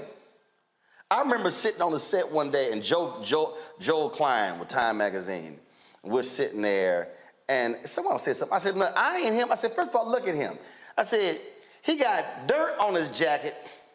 He wearing some khaki pants and this boring-ass blue shirt. I said, I don't know about y'all, but shit, I'm clean. That ain't me. I said, I ain't gonna never look like him. So I don't care what that, because I used to have a clothes rack that was in my office. I had suits, I had shirts, I had cufflinks, and I would be on the air daytime and nighttime. And they would go, you wouldn't change clothes? I said, oh, a brother can't wear the same thing in prime time he wore in daytime. So they were always trying to figure out. I said, y'all, I'm going to do me. That's right. And I understood the audience, how to speak to the audience. And the reason that thing I knew was a trip, 2008, the debates had already been scheduled. The first 2 debates, I had speeches. I wasn't in the studio. Yeah, I heard you say that. And we lost the first 2 debates to CBS. So the third debate, I had another speech. I'm flying from speech. The president worldwide calls me. I get a voicemail. Hey, Roland, it's Jim. Buddy, nothing urgent. Give me a call when you can. When the worldwide CEO call you and say nothing urgent, you know it's urgent. Yeah, you know it. So I knew exactly what. So I called my agent, Mark Watts, and said, Mark, we probably going to have to move that speech next week. I think he's telling me we need you. And when I called him, he said, we need you on set. Right. So I go on set, and that's when they had them huge panels. So they had about 10 of us up there. It was 9. It was 8 panelists. It was 9 panelists. It was 2 anchors. They had 8 seats. I was like, so I'm standing up. Like, well, and I was like, who gonna be the first black person to see me, who called me or sent me an email about me standing up? It was Spike Lee. Black man can't get a chair? So when the night was over, I was like, yo, what the hell was up with that? They said, oh, no. We wanted everybody to see that you were here. Yeah. Yeah. That's what they told me. Yeah. That's when you understand how you have an impact on people, and it's who you're communicating with. You have been doing that. But serious is one thing, but talk about, again, being in D.C. and dealing and talking just regular, ordinary folk, the folk like your grandfather, and how they have a commitment to say, we gonna ride with you, Joe. We got your back no matter what happens. I think you get to a certain point where they just can't deny you. Look, they know you're professional. And I think there's the other issue. I'll say this. They know you'll walk out the door. I mean, I will walk out the door. Can I add something, though? Not to get off that point. You were talking about Jackie Robinson. I think the piece you did was superb. I wanted to remind everybody that this summer, Rachel Robinson is going to be 100 years old. Indeed. And if you're going to talk about Jackie Robinson, you got to talk about Rachel Robinson. And I'll say this may tick a lot of people off. I said it yesterday at George Washington University. They have a Jackie Robinson project that they won't fund. The university won't fund it. They have to raise their own money. And I said yesterday, maybe if Will Smith had just stopped and paused for a moment and thought about Jackie Robinson and what was said to Rachel in those stands. They called her everything but a child of God. And I said, and he had a bat in his hand. Yeah. And maybe he just should have thought about Jackie Robinson and what was said about him and the woman he was married to until the day he died. Now, I know there's an argument about who should have slapped who or not slapped and that kind of thing. And I personally also think that there ought to be curriculum in every college about Jackie Robinson's legacy, because it was more than just baseball. Oh, absolutely. Absolutely. I mean, you read his book, I Never Had It Made. He was a business person. I mean, the professors know better. And was hardcore and challenged his own Republican Party. And there's another issue too. I've been hitting on Fort Hood. Now, first of all, well, he was court-martialed.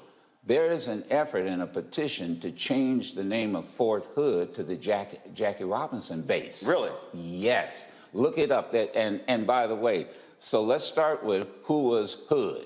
He was a Confederate general. He was a Confederate general who, by the way, quit the military. So I want the audience out there to go look it up. And I think that's one of the next things that since they're talking about changing the names of these bases. And one of the hardest things to find is the TNT movie where Andre Breyer played Jackie Robinson. It was called The Court Martial of Jackie Robinson. You cannot find that anywhere. Yeah. I remember watching it. It may be still on VHS tape, but not even on DVD. I got some other questions. I'm gonna bring in the panelists in now, so they can ask. You didn't tell me. Now I got to take. I got to take an exam from you. Yeah, you do. So I ain't gonna go to the professor first, because we gonna ease into it. So the cusser, the chief cusser, on Rolling Martin Unfiltered, who's also a contributor on Sirius XM, the Clay Kane Show, Reese Colbert. Reese, your question for Joe Madison. Thank you for that wonderful introduction and dubbing me the princess of cussing. Joe Madison, it's such an honor to be in company with you on this show. So thank you for blessing us with so many gems. A question that I have for you is, now I feel like news in our society and our attention span moves so fast. You have such a long career, and I'm just curious, did it feel like that in the other kind of historic and significant eras that we've been through, that things were moving fast and it was easily forgotten? Or does it feel a little bit different, like we have to, push harder to really, get people to see the gravity and the momentous part of what we are experiencing? And I have to apologize. Putting into context, I didn't hear the first part. Putting into context this moment that we're in, all the different things that are going on. How does it compare to other eras that when you've been on? Nothing has really changed other than the characters, and also the means of communicating is a lot faster. I think the reality is. War is war. Inflation is inflation. Black folk have always had to survive, as Roland and all of you were explaining the first part of the show.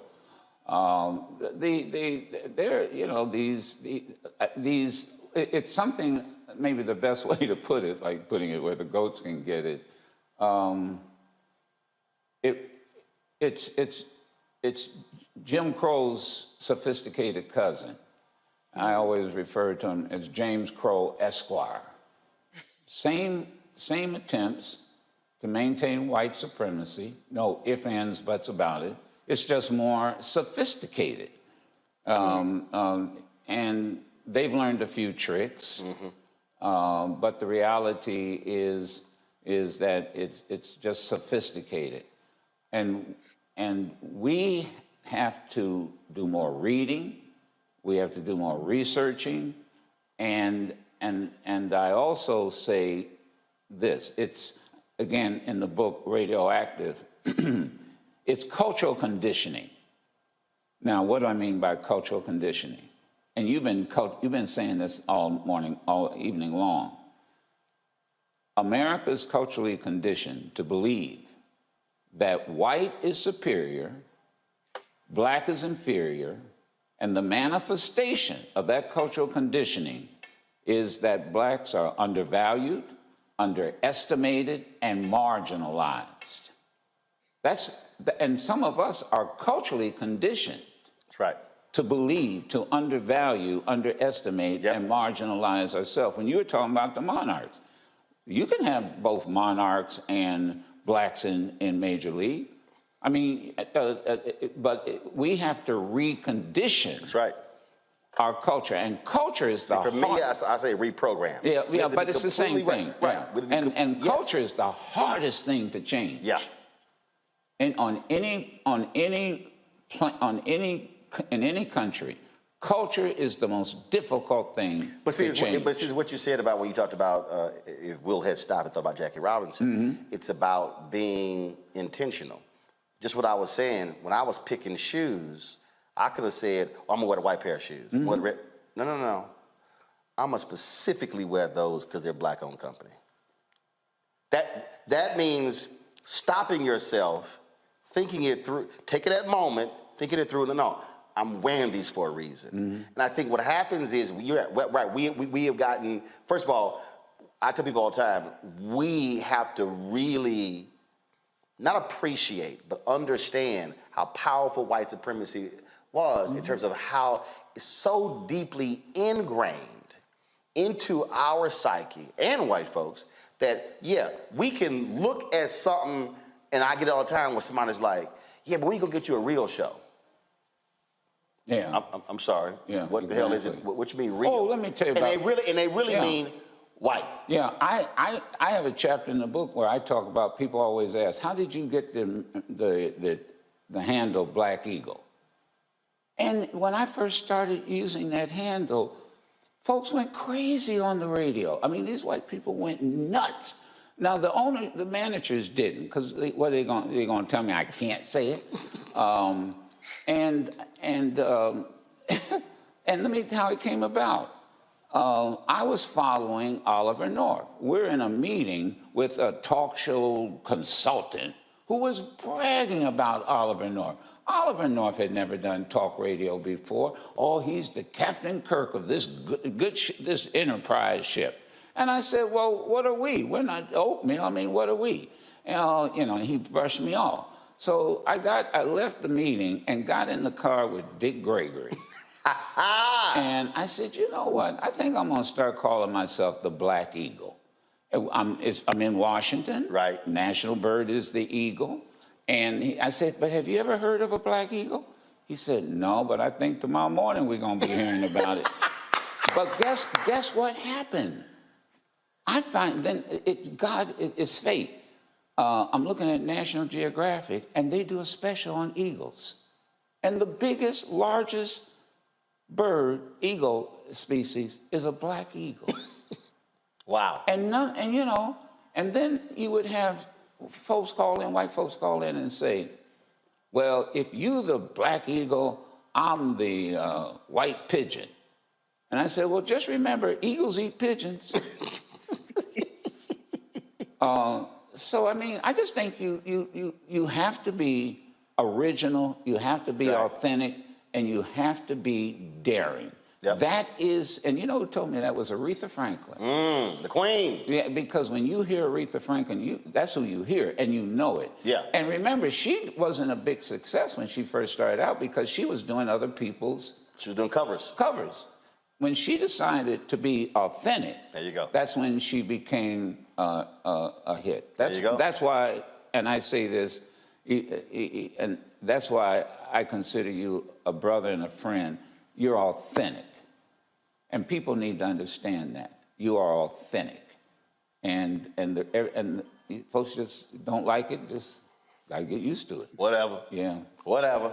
Terrain. Terrain Walker. First of all, Joe, it's an honor and a privilege to be in the same space with you. First of all, this is amazing. My question to you is, well, there's always been a history with black entertainers and black reporters and black radio people where they were basically the voices of the community, and they were able to interpret world events to the community. And my question to you is, do you feel like some of that legacy has been lost? How can we bring that back? How can we revitalize the idea of black people like yourself, like Roland being the griots for the community and interpreting black communities to the world and the world of black people?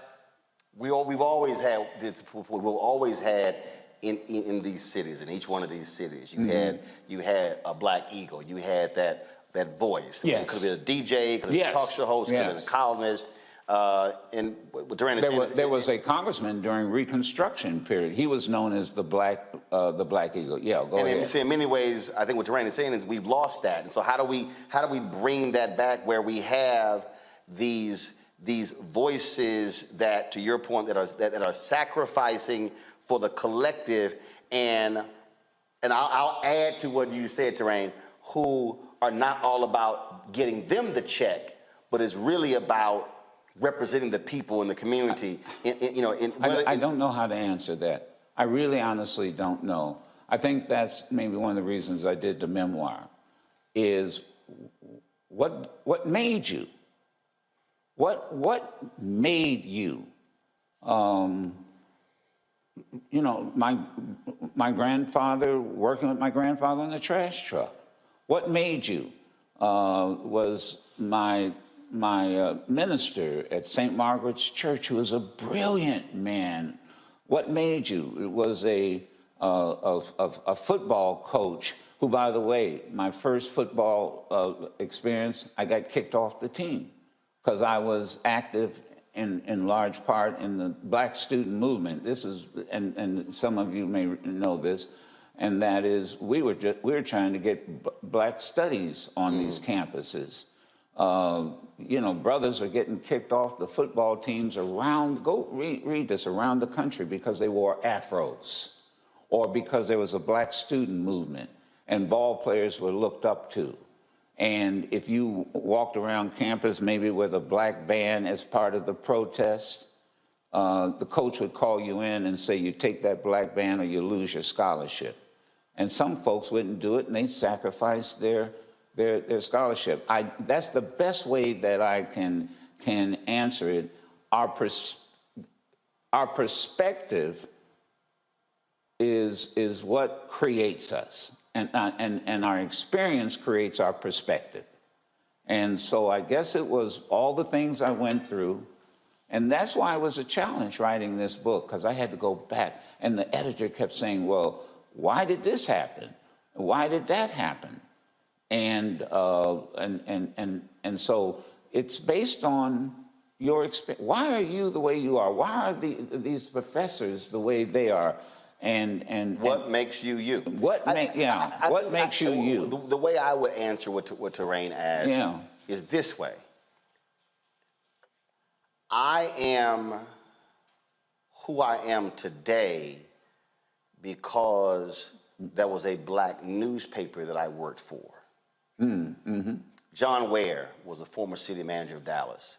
He left to run a $1 billion investment fund for Tom Hicks, a big private equity guy, later bought the Texas Rangers. When I was at Tom Jones, BlackAmericanWeb.com, and then when I got fired from there, and I was sitting here trying to do some other stuff, and I would call John. And this is what John always said. He said, Roland, it doesn't matter, just get a platform that you control. So the way we do that, Terrain, we have to create the platforms. So when I launched this show, it was never going to only be me. The moment I launched, I said, I'm gonna be the tent pole, I'm gonna be the axis. And so the people who I bring on, then that's gonna then create who stands out, create a show for them. So now Faraji has a daily show. Here was Faraji, a 25-year-old young brother from Baltimore coming on my TV One show. And I was like, all right, well, he got something. And then I created Faraji, we're gonna do this daily show. And so bring him on. And then Greg, Greg, I'm thinking about this here. And but that wasn't even a Black Star Network. And even before Greg was doing what he's doing with Karen Hunter, we were talking about, okay, we create this, but I got to build this first. And then my wife's show, and then what Deborah Owens is doing, and then there are 4 or 5 other shows. People been hitting me, Roland, what a Reese show. I'm like, calm down, y'all. Like, calm down. I got a plan. Everybody chill. But that's really it. If we don't build the ecosystem, Terrain, then you're not going to have the voices, because there has to be a place where who owns it gives you the freedom to develop your voice, cultivate your voice, cultivate your rhythm, your tone, all those different things. That takes time, and you ain't going to get it over there. It was Jonathan Rogers. Everybody, this is no disrespect. It was not Kathy Hughes. It was not Alfred Liggins. It was Jonathan Rogers, who was the founding CEO of TV One, who said, I'm going to put you on. America needs to hear your voice, but we got to get the network built first. Jonathan got the job and called me. He called Royal, his wife, first, called me. TV One wasn't even named, but he told me that, but I had to be patient. That's how I got developed. Same thing happened with the Sirius XM. I was on WOL, Radio 1, and satellite radio was created. They did not have a black talk platform. Did not have one. And Nate Davis, brilliant. He was president. And no one thought that satellite radio would take off. You remember that? Nate Davis, y'all black. And Nate Davis, brilliant, just as quiet. And he said, you know what? We need this channel. Because, you know, Sirius is like, I always look at it, it's like a bookstore. Yeah. And if you don't like what's on channel 26 or 126, go over to another, you know, I forget how many channels there are. So it's like if you don't like this book in this section, then go to another section. And Nate Davis came to me and said, you know, we have got to have a platform like, and initially it was the Power. Right. Now, they know how I feel about that. It should have stayed the Power. But, you know, some brother came on and said, well, I don't like news, and, you know, and the Power sounds so 60-ish, and I'm blowing them out, but that's okay. And say, let's change it to urban view. First of all, I hate when they slap urban on anything. I'm like, just say black shit. Don't. I hate. Dude, I can't. I can't stand when they throw urban in or soul. But wait a minute. You got the Patriots channel. Right. So that's the right wingers. You've got what is it? Progress. Right. And that's the liberal channel. Basically the liberal. The POTUS channel. Politics of the United States. Now, why can't you? And I've argued this. Why can't you have the black channel with all these brilliant minds you have and call it the Power?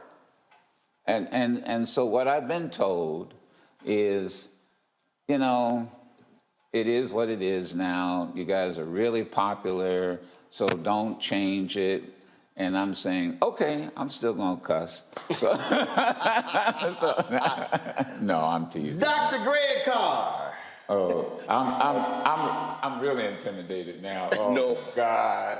It's the opposite, Baba. I tell you, man, I could just sit here and listen to you all night. I want to add my honor and respect given to you, like Reese and Terrain said. Every time that I've been around you and seen you, it's just an honor, brother. Sometimes to shake your hand and stand there and listen.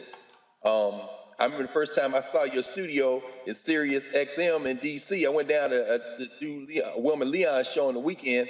We walked by, I said, that's where the Black Eagle sits. And I'll never forget that. But, you know, I guess my question is very broad, and it kind of echoes what Reese was asking, Brother Madison. And I know my old classmate Dave Canton probably gave you hell because he, like me, is an academic and trying to put words in your mouth, and you had to get him straight. But he says in the beginning of your book there, Radioactive, he says, you know, you always remind us to listen with our third ear. Right. And so looking forward, and you and Roland are really talking about this, but I wonder what you see with your third eye, what you hear with your third ear about the future of media generally. I don't know if radio will ever be displaced. I mean, we all grew up on radio. Hearing your voice got us through many a challenge in our community. But I wonder, as you're looking forward with legacy media seemingly coming apart at the seams, you know, what do you see in terms of breaking through all the noise and really capturing the imagination of our people, particularly as it relates to information? And thank you for your continuing work, Bob. With this whole piece about listening with the third ear and reading with the third eye. That came from a older politician. I remember the ride from Detroit to Lansing. He was a state senator. And he said, look, young man, I was just brand new running the NAACP. And he said, the best of what's his name, Will Rogers. Will Rogers? He said, yes, there's a book out, read The Best of Will Rogers. Now, who is Will Rogers? Will Rogers was like the Johnny Carson of his day on radio. You know, he was the one that would say, you know, Congress is the second oldest profession. I mean, and people would listen to him. Oh, homespun. Oh, yeah. But political humor. Yeah. He was, now, the other thing he said was listen with a third ear and read with a third eye. See, and so to answer your question, too often, and we take what we see and not realize what's really being done in the background. That's that third eye that you see. What is that news story? What's really behind that news story? So again, yeah, radio will always be around. I think it was a point in time where I think we used to say whenever people would take over a country, there would be a revolution. First thing they take over is the radio station. Yeah. After the military, it's media. They take over the radio station, and we see that. Radio station, newspapers. And so here's where I think it's going, and that is everybody now is a potential communicator. Yep. Right with this. Everybody now is and we're seeing it. Yep. Like the story out of Michigan, yep. Where that Grand Rapids. And you know, this guy, the passenger, became a reporter. There you go. He pulled that young girl in Minnesota. That's why I give lessons on the air saying, shoot horizontal, please, so it fills the whole screen up. Yeah. Don't shoot vertical. We get the black bars. I tell everybody, shoot video, shoot like this. Now the other thing is that. And I know folks like to criticize the younger generation. But I tell you, you know, I did my hunger strike. And folks thought it was crazy. Mm-hmm. But I knew what I was doing because Dick Gregory and I used to, and he taught me how to do it. And he taught me why you do it. You do it to get attention. Right. You get it to get the people. Now, we didn't get the legislation because we had 2 Democratic senators that just were traitors to our cause. But you know what we did? We woke up a younger generation.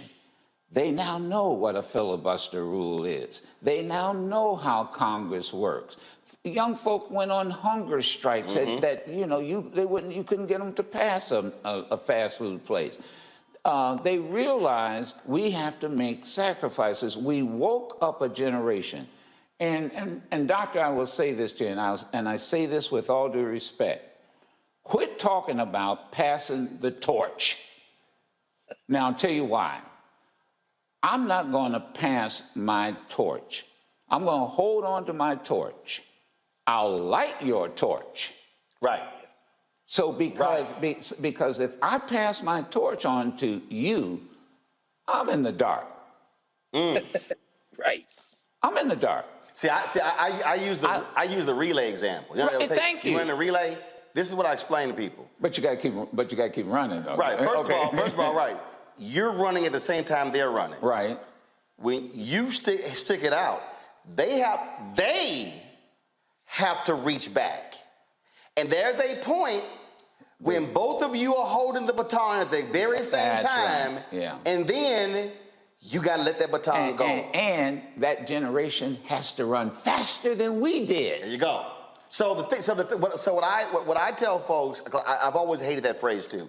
Even when I was 20, 30, I hated that phrase because what it said to a lot of people is, oh, I'm just going to sit here and do nothing. I wish all people get out of the way.